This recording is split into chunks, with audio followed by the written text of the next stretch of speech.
Hi, welcome to our channel of ignou audiobooks, Indira Gandhi National Open University, School of Social Sciences, SOSS, Master's Degree Programs, MA in Psychology, MAPC, Second Year, MPCE 0 to 1 Counseling Psychology, Block-2 Counseling, Models and Approach, Unit-4 Other Therapies, Persons-Centered Counseling and Solution-Focused Counseling, 4.0 Introduction. In this unit, we will be dealing with person-centered counseling and solution-focused therapy.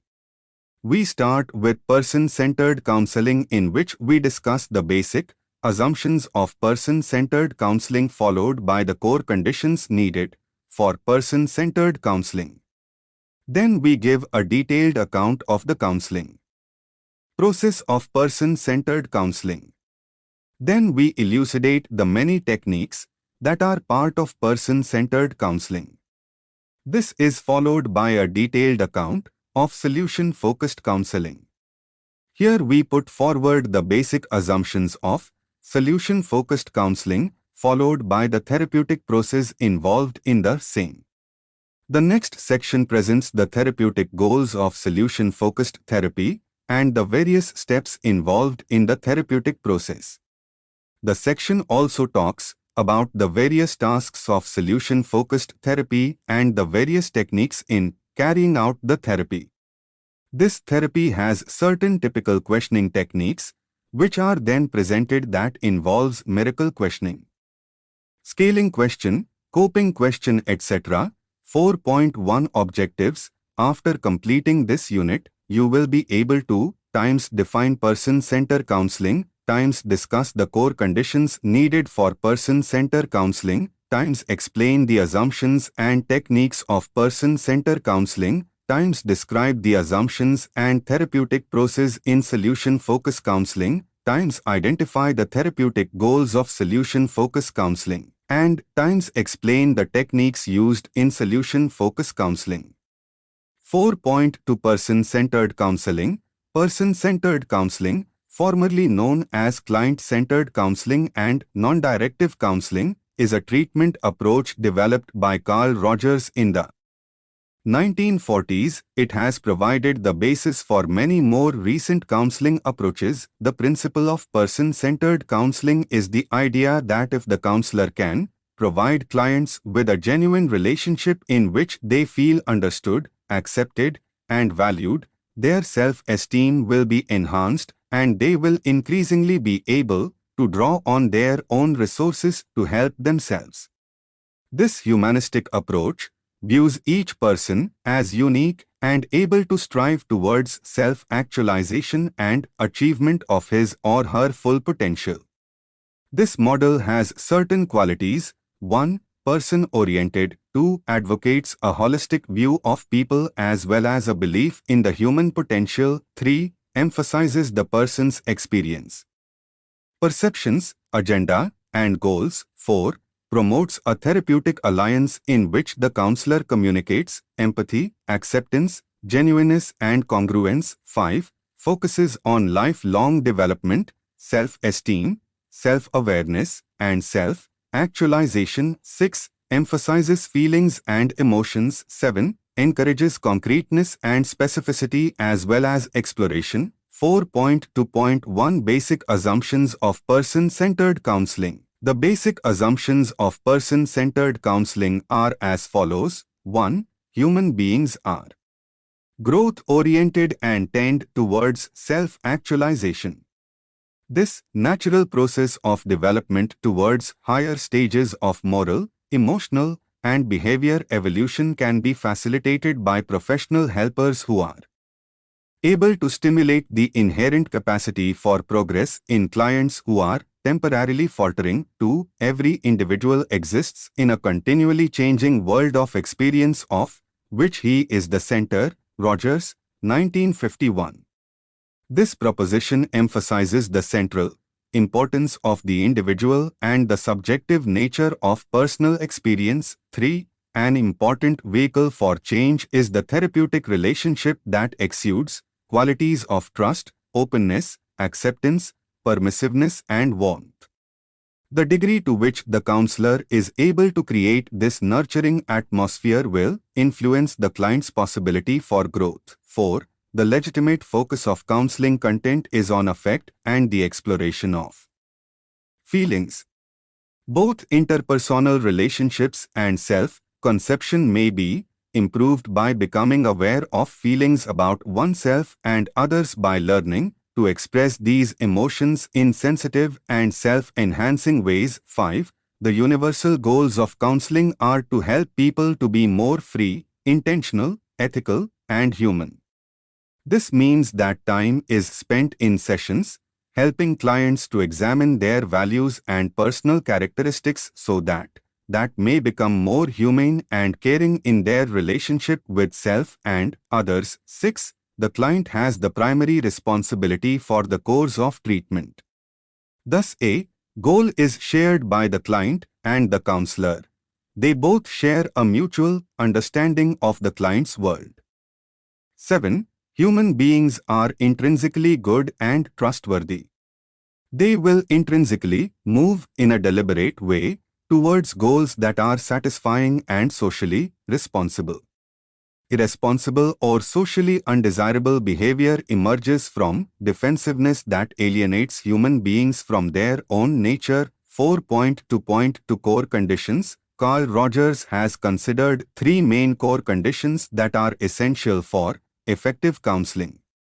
These are 1. Unconditional positive regard. This means that the counselor accepts the client unconditionally and non-judgmentally. The client is free to explore all thoughts and feelings, positive or negative, without fear of rejection. The therapist must show a positive approval of how they are feeling. It helps in building up or restoring the client's unconditional positive self-regard. Iberg, 1996. The client is free to explore and to express without having to do anything in particular or meet any particular standards of behavior to earn positive regard from the counselor. 2. Congruence. Congruence or genuineness involves letting the other person know where you are emotionally. Rogers, 1980. It means that the counselor is authentic and genuine and transparent to the client. There is no air of authority or hidden knowledge, and the client does not have to speculate about what the counselor is really like. Congruence can be either positive or negative, and the therapist must express their feelings to be as genuine as possible.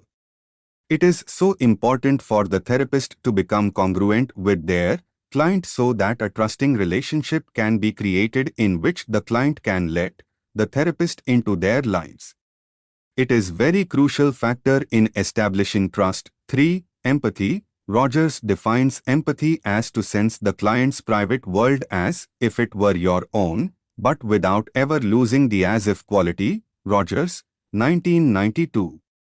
Empathic understanding means that the counselor accurately understands the client's thoughts, feelings, and meanings from the client's own perspective. When the counselor perceives what the world is like from the client's point of view, it not only views its value, but also accepts the client as it is. A good counselor needs to show empathy during therapy to be able to understand and accurately be aware of the problems that the client is conveying. 4.2.3 Process of therapy. Rogerian counseling involves the counselor's entry into the person's unique, phenomenological world. Phenomenological world means it is the study of the development of human consciousness and self-awareness as a preface to philosophy or a part of philosophical world. In mirroring this world, the counselor does not disagree or point out contradictions. Neither does the counselor attempts to delve into the unconscious. Rogers describes counseling as a process of freeing a person and removing obstacles so that normal growth and development can proceed and the person can become more independent and self-directed. During counseling, the client can move from rigidly self-perceiving to fluidity. Certain conditions are necessary for this process. A growth-promoting climate requires the counselor to be congruent, have unconditional positive regard for the person as well as show empathic understanding. Congruence on the part of the counselor refers to the counselor's ability to be completely genuine whatever the self of the moment. The counselor is not expected to be a completely congruent person all the time, as such perfection is impossible. The client and the counselor will work towards the outcome, the product. But there is also something else going on. That is the process of counseling which affects the healing.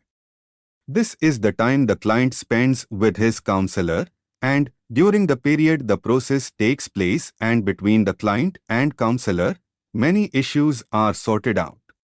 The message that the client should be getting from this safe stranger in this secure place is an assurance that the client is worth taking seriously and that the concerns of the client are real ones. Here the therapist sees the strength in the client and is optimistic about the client's future when the latter does not believe that he or she has any future. And yet the client believes that the counselor is sincere and has some insights. So the client begins to realize that he is able to see in the therapist someone he or she dimly recognizes from way back before the client was so worried about. In other words, the client is a little more confident, a little surer of the direction in which he or she is proceeding. Rogers believed that the most important factor in successful therapy was not the therapist's skill or training, but rather his or her attitude. Three interrelated attitudes on the part of the therapist are central to the success of person-centered therapy: I. Congruence, 2. Unconditional positive regard, and 3. Empathy.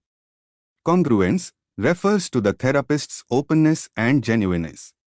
In other words, the willingness of the therapist to relate to clients without hiding behind a professional facade. Therapists who function in this way have all their feelings available to them in therapy sessions and may share significant emotional reactions with their clients. Congruence does not mean, however, that therapists disclose their own personal problems to clients in therapy sessions or shift the focus of therapy to themselves. In any other way, unconditional positive regard means that the therapist accepts the client totally for who he or she is without evaluating or censoring, and without disapproving of particular feelings, actions, or characteristics. The therapist communicates this attitude to the client by a willingness to listen without interrupting, judging, or giving advice. This attitude of positive regard creates a non-threatening context in which the client feels free to explore and share painful, hostile, defensive, or abnormal feelings without worrying about personal rejection by the therapist. The third necessary component of a therapist's attitude is empathy, accurate, empathetic understanding. The therapist tries to appreciate the client's situation from the client's point of view, showing an emotional understanding of and sensitivity to the client's feelings throughout the therapy session. In other systems of therapy, empathy with the client would be considered a preliminary step to enabling the therapeutic work to proceed, but in person-centered therapy, it actually constitutes a major portion of the therapeutic work itself. A primary way of conveying this empathy is by active listening that shows careful and perceptive attention to what the client is saying. In addition to standard techniques, such as eye contact, that are common to any good listener, person-centered therapists employ a special method called reflection, which consists of paraphrasing and or summarizing what a client has just said. This technique shows that the therapist is listening carefully and accurately, and gives clients an added opportunity to examine their own thoughts and feelings as they hear them repeated by another person. Generally, clients respond by elaborating further on the thoughts they have just expressed. According to Rogers, when these three attitudes, congruence, unconditional positive regard, and empathy are conveyed by a therapist, clients can freely express themselves without having to worry about what the therapist thinks of them. The therapist does not attempt to change the client's thinking in any way. Even negative expressions are validated as legitimate experiences. Because of this non-directive approach, clients can explore the issues that are most important to them, not those considered important by the therapist. Based on the principle of self-actualization, this undirected, uncensored self-exploration allows clients to eventually recognize alternative ways of thinking that will promote personal growth. The therapist merely facilitates self-actualization by providing a climate in which clients can freely engage in focused, in-depth self-exploration. Thus, the process of therapy is 1. Client's communications about externals and not self. 2. Client describes feelings but not recognize or own them personally. 3. Client talks about self as an object in terms of past experiences. 4. Client experiences feelings in present, just describes them with distrust and fear. 5. Client experiences and expresses feelings freely in present, feelings bubble up. 6. Client accepts own feelings in immediacy and richness. 7. Client trusts new experiences and relates to others openly and freely. 4.2.4 Techniques used in person-centered therapy. It is not technique-oriented. This approach is simply to restate what the client just said, or the technique of reflection of feelings. The therapeutic relationship is the primary agent of growth in the client. Therapist's presence is being completely engaged in the relationship with clients. The best source of knowledge about the client is the individual client. Caring confrontations can be beneficial. The general techniques used in this therapy are: 1. Listening. Active listening involves summarizing the person's emotions back to them, asking questions to help them express what they feel or believe, or asking questions to achieve a better understanding of what they are saying. The feeling of being valued as a human being creates the sense of safe space for their deeper internal explorations. In listening, the counselor times invites the client to describe his/her reasons for coming to talk. Times allow the client time to respond. This behavior is called as attending or active listening. Times helps create true intimacy between the counselor and the client. Trust, comfortable with each other. Times tells the client that you are interested in him/her, wants to listen to him, and will try to understand both the spoken and the unspoken message in the communication. 2. Accepting. Times the counselor accepts the client unconditionally for who he/she is. Unconditional positive regard. Times being professional. The counselor is not prejudiced towards the client. 3. Respecting. Times the counselor respects the client's view of his/her life. Times helps the client towards a greater degree of independence and integration of the individual with respect towards his/her multicultural background. 4. Understanding. Times the counselor understands the client's feelings sensitively and accurately. Times empathetic understanding help the counselor sense client's feeling as if they were his/her own without becoming lost in those feelings. Empathetic understanding helps the counselor to reflect the client's experiences. 5. Responding. Times the counselor responds to the client's story. Times also responds to seek clarification about the client's feelings and thoughts. Times respond by giving advices and suggestions that can help for the client's personal growth. Rogers' person-centered counseling technique has certain strengths.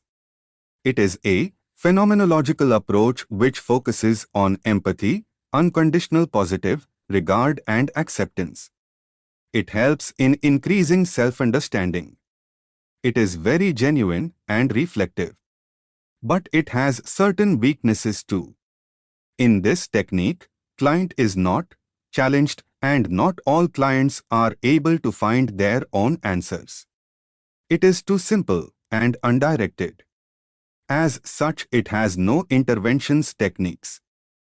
Despite its limitations, still it has been used widely as it focuses on inner and subjective experience. 4.3 Solution-Focused Counseling. Solution-Focused Counseling, developed by Steve D. Shajer, Insuberg, Eve Lipchick and Michelle Weiner Davis, is post-modern approach that emphasizes the client's strengths and focuses on solutions.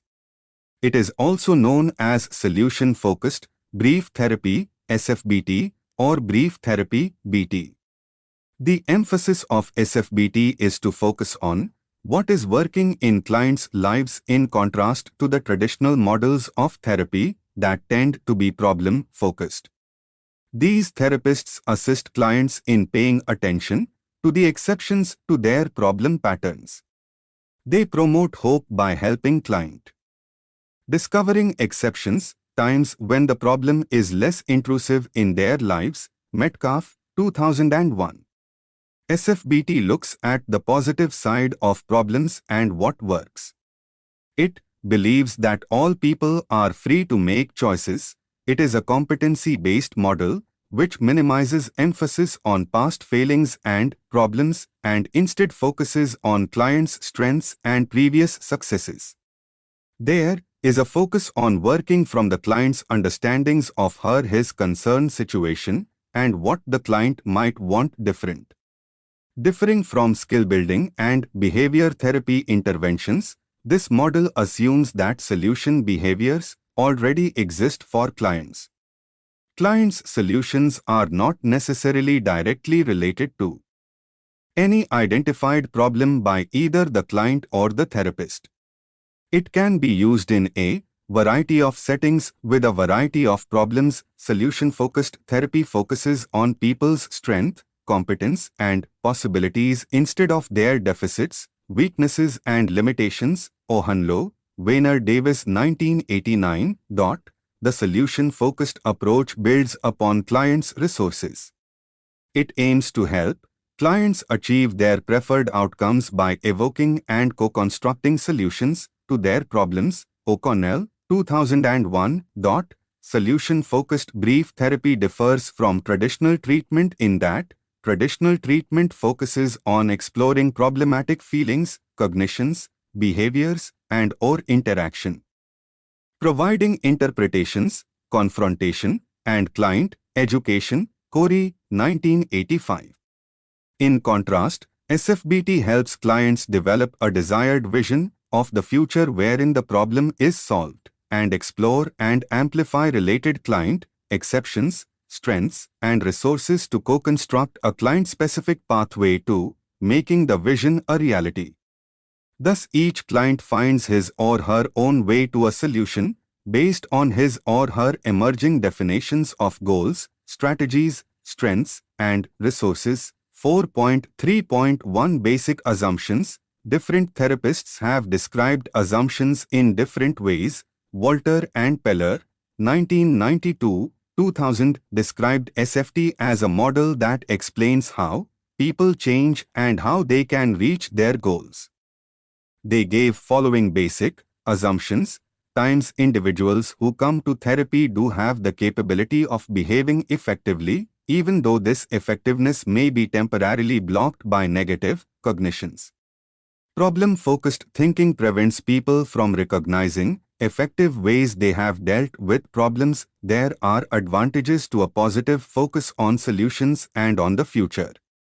If clients can reorient themselves in the direction of their strengths using solution talk, there is a good chance that a therapy can be brief. Times there are exceptions to every problem. By talking these exceptions, clients can get control over what had seemed to be an insurmountable problem. The climate of these exceptions allows the possibility of creating solutions. Rapid changes are possible when clients identify exceptions to their problems. Times clients often present only one side of themselves. This therapy invites clients to examine another side of the story they are presenting. Times small changes pave the way for larger changes. Small changes are all that are needed to resolve problems that clients bring to therapy. Times clients want to change, have the capacity to change, and are doing their best to make changes happen.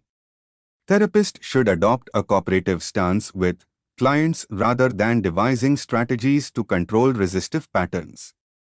With therapists' cooperation, resistance does not occur. Times clients can be trusted in their intentions to solve their problems. There are no right solutions to specific problems that can be applied to all people.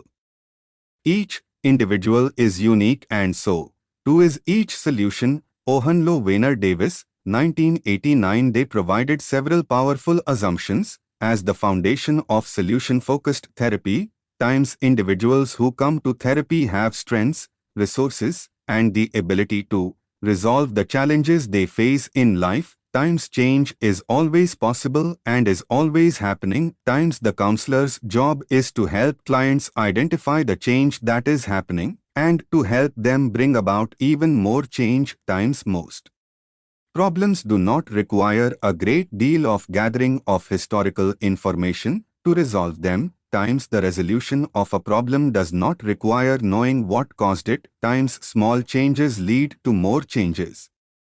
Times, with rare exceptions, clients are the most qualified people to identify the goal of therapy. Exceptions include illegal goals, example, child abuse, and clearly unrealistic goals. Times change and problem resolution can happen quickly. Times there's always more than one way to look at a situation. General assumptions. Times clients are their own experts who know what is best for them. Times the therapist accepts the client's view of reality. Times therapy is collaborative and cooperative. Times uses the resources available to the client. Goals are specific, behavioral, and obtainable. Times problems are reframed in a more positive way. Times focus on what is right and what is working. Times goals are always set in positive terms. Times people are highly susceptible and dependent. Times don't ask a client to do something that he or she has not succeeded at before. Times avoid analyzing the problem. Times be a survivor, not a victim. 4.3.2 Therapeutic Process, Solution-Focused Brief Therapy, SFBT. What SFBT does is that instead of digging somewhere deep, it mainly focuses on client strengths and resiliencies, examining previous solutions and exceptions to the problem, and then, through a series of interventions, encouraging clients to do more of those behaviors. In this case, it is important what are the effective therapeutic principles implemented in SFBT. It is important to mention that principle is a set of rules that guides the therapy, then a technique is a specific procedure to get a specific result. So, principles are something what will be followed during all the therapy, then technique is something used to achieve a well-defined goal at a certain time. These might be distinguished as the main principles of solution-focused therapy. Principle 1, start where the client is or adapt to the stage in which the client finds himself. There can be 3 different types of people who end up in front of the ones offering professional help. Times a complainant, a person who does not have a clear request for help.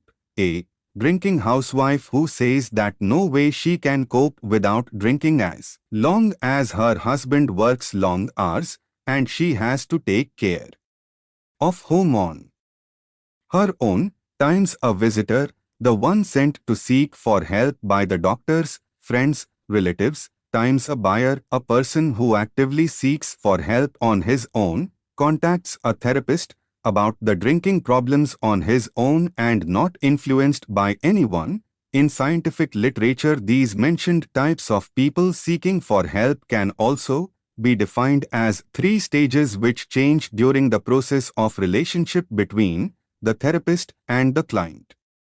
It is very important that therapist would correctly identify at what stage is the person seeking for help, then he first contacts him. In This case therapist can use correct principles to move a client along the stages and get the result more effective. A client can very easily turn from a visitor to complainant and then a buyer principle to use and enhance the client's competence. Every person has abilities and coping strategies prior to any therapeutic intervention. Therefore, the therapeutic process should consist of bringing forward and implementing solutions that are already present in clients and their systems. Therapy works better if the solution suggested by the therapist is based on the natural healing processes of the patient. In this way, all the best competences of the client can be used. Principle 3. Defining clear goals and obtaining the client's collaboration. Solution-focused approach gives a very important meaning to the clear definition of the goal which a person coping with various problems should achieve. Client needs to define the goal using the details and concrete examples regarding how his life should be rather than how he has been coping with this problem or is at the certain stage of the therapy. Principle 4. Change client's perception and experience. Promoting corrective emotional experience is another basic principle in SFBT. Corrective emotional experience refers to exposing the patient under more favorable circumstances to emotional situation which he could not handle in the past under less favorable circumstances. Alexander, French Al, 1946. Nowadays this principle is considered as an efficient. It is described as an ability to create experiences where the client has the opportunity to learn something new, is an essential ingredient in brief therapy. Principle 5. Solution-oriented language. Solution-focused approach helps the clients to discover their own solutions and expects the therapist to adopt a trusting and respectful attitude. In the solution-focused therapy, it is very important that a therapist adopts the language of the patient, words, intonation, speed of talking and reflex. This, firstly, will build the trust and secondly, will help to communicate. In solution-focused approach therapy, the one who knows the solution is patient himself, just a therapist needs to help out while bringing that solution to the daylight, while being supportive and respectful. There should not be any confrontation, denials, only the suggestions and alternatives. Principle 6. Restore and enhance hope and positive expectation. Hope and positive expectation have a strong influence on final outcome of any therapy. Solution-focused approach in therapy seeks of the ways to enhance hope as a willing to improve into the healing process. Positive expectations in solution-focused approach is something that stimulates the patient to focus more on the healing process. To sum up, solution-focused approach in therapy is a process during which the clear goals are defined by the patient and a therapist is the one trying to engage the best of patient's skills and competences in order to achieve these goals.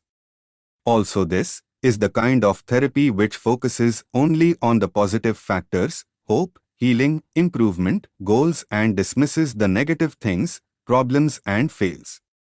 In this case, therapist is like a silent advisor who never is too persuasive and instead of telling the patient what to do only suggests alternatives in the way patient thinks. It was actually his idea. Solution-focused counseling assumes a collaborative approach with clients in contrast to the educative stance that is associated with most traditional models of therapy.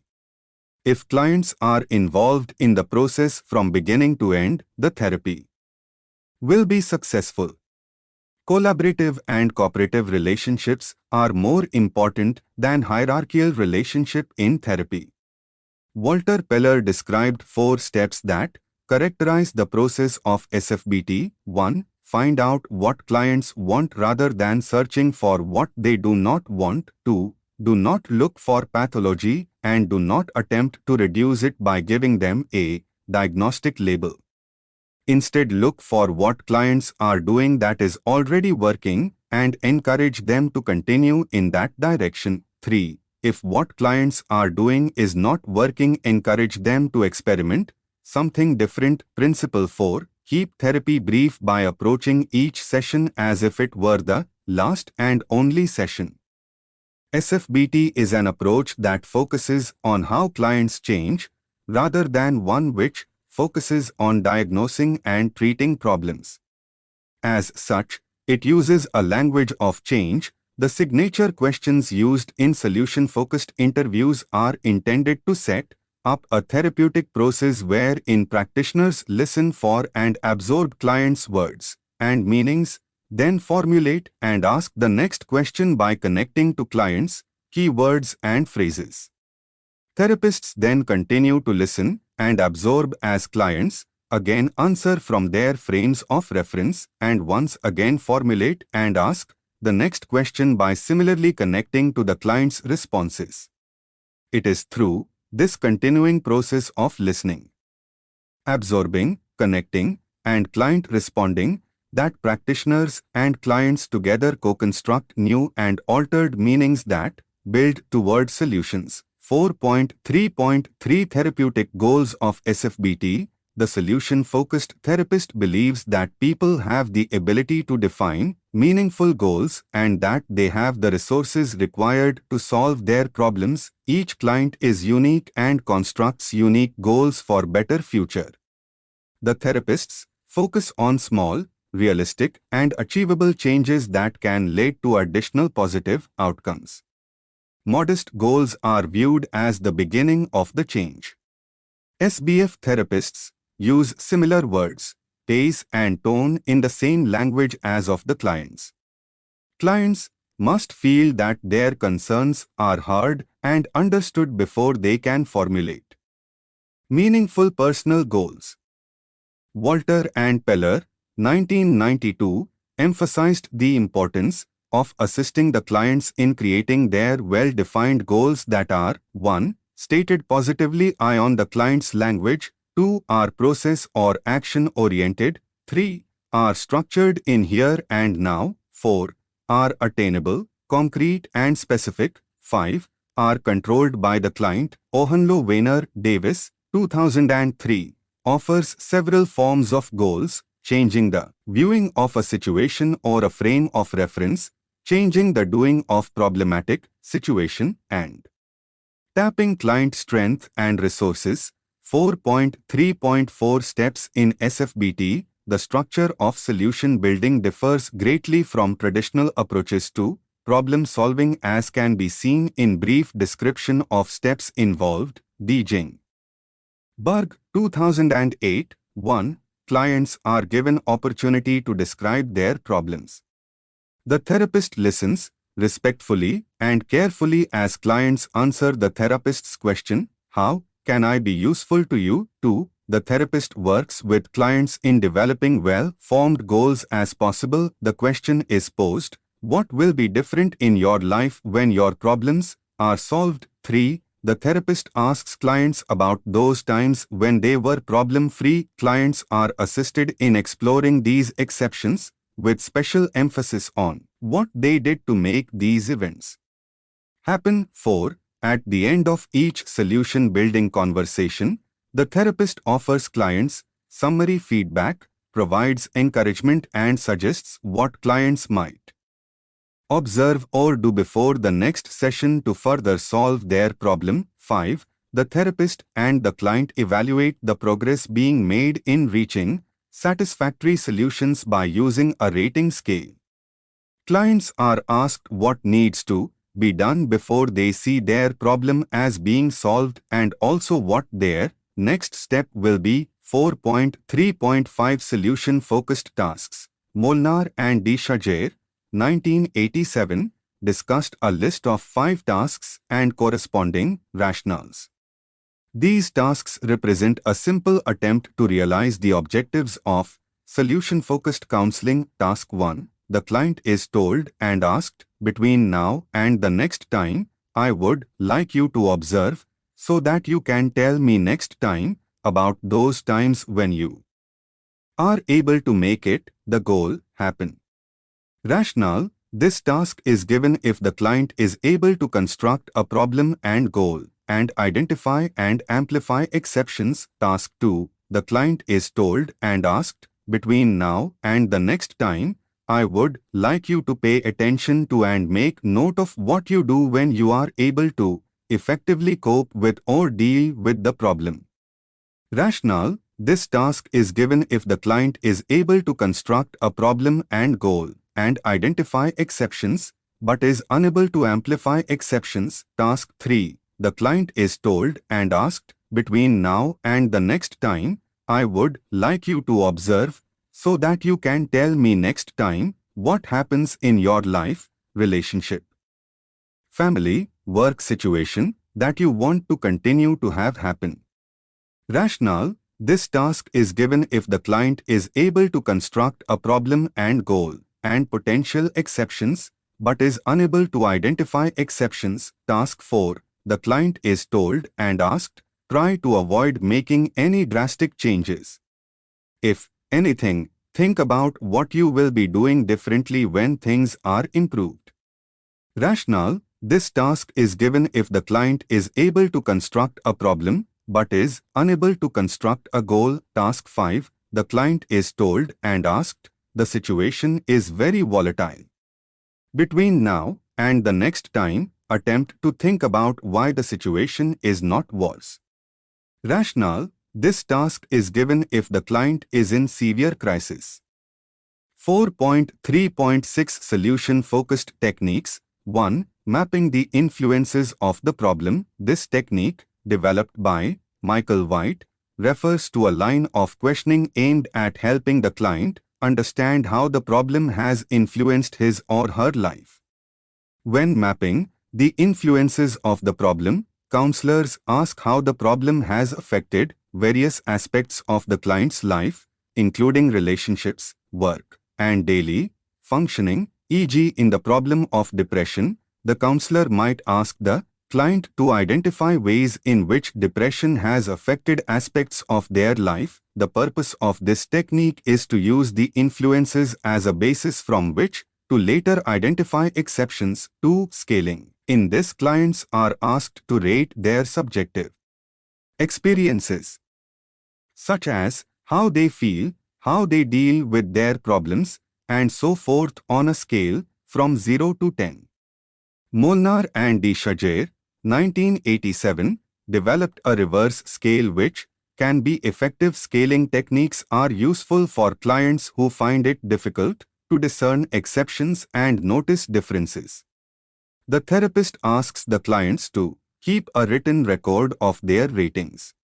Then, review the ratings with your client and focus on the client's best days and highlight the other information that was recorded, as these are exceptions that can be amplified. 3. Journaling. Journaling, also known as the structured log, is a useful exercise for clients who are unable to identify exceptions or unable to develop goals at all.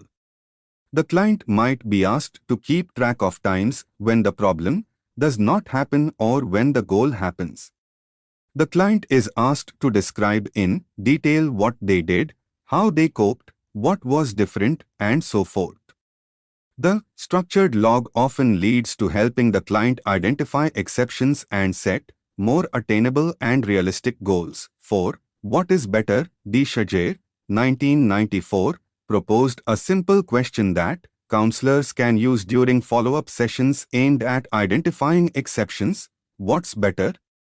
Starting off the next session with the variations in question, like what's better? Or what's new? Or what's up? Or what do you want to talk about? Can get you and the client in a solution-focused direction from the start. These types of questions might help in identifying exceptions that were missed in prior sessions or raise new problems and exceptions. 5. The surprise task. When working with couples and families, the surprise task can serve to identify positive outcomes that might otherwise not have been produced in counseling. In this task, one family member is instructed to surprise another family member on to occasion. The other family member is instructed to observe for times when the other surprises them. 6. Strategic eclecticism. Solution-focused counseling allows for the compatible application of diverse theories and techniques within its own clinical theory. Eclecticism can be understood in terms of a strategic approach. The term strategic refers to an effort on the part of counselors to tailor conceptualizations and interventions to account for the uniqueness of each client, thereby facilitating the change process in an effective manner and often in a brief period of time. 4.4 Different questioning techniques. 4.4.1 The miracle question, MQ. This is powerful in generating the first small steps of solution states by helping clients to describe small and realistic steps they can take as soon as the next day. Involves asking the client to imagine how their future would look in an ideal world, with particular attention to the absence of the problem that brought them to therapy in the first place. 4.4.2 Scaling questions. These are used to monitor change in the client, who rates their position on a scale, usually ranging from 1, the worst scenario, to 10, the best scenario. Scaling questions, SQ, can be used when there is not enough time to use the miracle question. It is used in many ways, including with children and clients who are not verbal or who have impaired verbal skills. Careful exploration enables clients to identify resources that enable movement along the scale towards their rating of a better future. 4.4.3 Exception-seeking questions. These assume that there are always times when the problem is less acute and investigate what enables this to be so. The client can then use this knowledge to improve their situation and gain confidence in their own autonomy. 4.4.4 Coping questions. These are used to elicit examples of times when the client coped with even the direst of situations, so that a problem-focused narrative can be challenged and transformed into a more positive and solution-focused alternative. This question is a powerful reminder that all clients engage in many useful things even in times of overwhelming difficulties. Coping questions such as, how have you managed to carry on? How have you managed to prevent things from becoming worse? Open up a different way of looking at clients' resiliency and determination. 4.4.5 Problem-free talk. This focuses on areas outside of the problem and enables both therapist and client to establish an atmosphere in which the strengths and positive qualities of the latter is emphasized and drawn upon to help improve other areas of life, e.g. hobbies and social activities. 4.5 Let us sum up. Rogers has developed a person-centered approach to create an environment at which clients are able to hash out their problems in a self-directed way. The therapist is merely a listener, there to make the client feel that what they are feeling is ordinary. Rogers states it, people are essentially trustworthy, that they have a vast potential for understanding themselves and resolving their own problems without direct intervention on the therapist's part, and that they are capable of self-directed growth. Thank you. Subscribe to our channel for more updates, and we will see you with the next chapter.